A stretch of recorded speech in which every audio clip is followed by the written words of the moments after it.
1 week లో join అయిపోయినా. So నా జీడిఎస్ గా నేను పనిచేసినప్పుడు నా శాలరీ 11,000. నేను ఎంటీఎస్ కి జాయిన్ అవ్వంగలోనే నా శాలరీ బేసిక్ పే 18,000, టీఏడిఏ మొత్తం కలుపుకొని నాకు 30,000 వచ్చినాయి ఫ్రెండ్స్. సో జీడిఎస్ కంటే ఈ ఎంటీఎస్ డిపార్ట్మెంట్ జీడిఎస్ గా 4 hours డ్యూటీ ఉంటది. సో దాని శాలరీ తక్కువ, అలవెన్స్ తక్కువ. కానీ ఎంటీఎస్ అంటే నార్మల్ గా సెంట్రల్ గవర్నమెంట్ ఎంప్లాయీస్ కి ఏదైతే అలవెన్సెస్ ఉంటాయో, ఏదైతే బేసిక్ పే ఉంటాయో అన్ని దీనికి అప్లికబుల్ అవుతాయి. సో ఎంటీఎస్ జాబ్ అయితే చాలా చాలా బాగుంది ఇప్పుడు. సో నేను జీడిఎస్ గా జాయిన్ అయినప్పుడు అందరూ చిన్న జాబ్ గా ఎందుకు వదిలేసుకో అన్నారు. నువ్వు చదివింది వేరుగా, ఎందుకు నీకు ఇది, వేరే దానికి వెళ్ళిపో అన్నారు. నేను గనక అప్పుడు వదిలేసుకుని వెళ్ళిపోతే ఇప్పుడు నేను చాలా బాధపడేవాడిని. ఎందుకంటే నా ఫ్రెండ్స్ ఇంకా పాపం గవర్నమెంట్ జాబ్ ప్రిపేర్ అయితేనే ఉన్నారు. సో నేనేం చెప్తానంటే జాబ్ చిన్నదైనా సరే వచ్చిన అవకాశాన్ని ఎప్పుడు వదిలిపెట్టుకోకూడదు. ఆ అవకాశాన్ని యూజ్ చేసుకుని లైఫ్ లో పైకి రావాలి.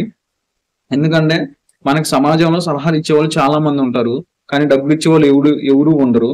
సో డబ్బులు ప్లస్ మన కోసం టైం ఇచ్చేవాళ్ళు చాలా తక్కువ మంది ఉంటారు. సో వాళ్ళ మాటలని ఎప్పుడో ఏదో వస్తుందని వచ్చిన అవకాశాన్ని వదిలిపెట్టుకుంటే మనమే చివరికి బాధపడాలి ఫ్రెండ్స్.